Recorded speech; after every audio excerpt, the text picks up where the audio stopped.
syrffio. Maen nhw'n sibrwd bod y llanw'n troi, yn dweud bod y dŵr yn dod.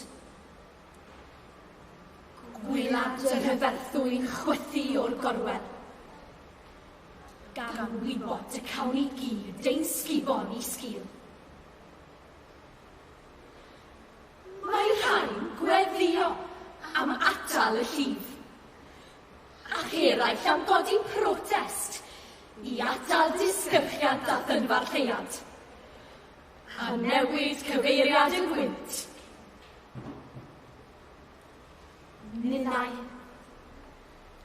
cydion yn ein byrddau ysgafn, rhedeg i reidion a bwrw iddi, dringo'r tonnau di-gymrodedd ac eu hedeg. Ein llygaid yn disgleirio ag ehangder y môr, a'r awel hallt yn ein cario'n uwch.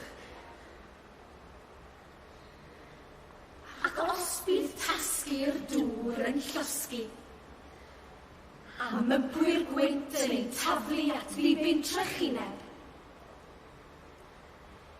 safon yn frau ar erchwyn y byd, a chwybon ogon neddus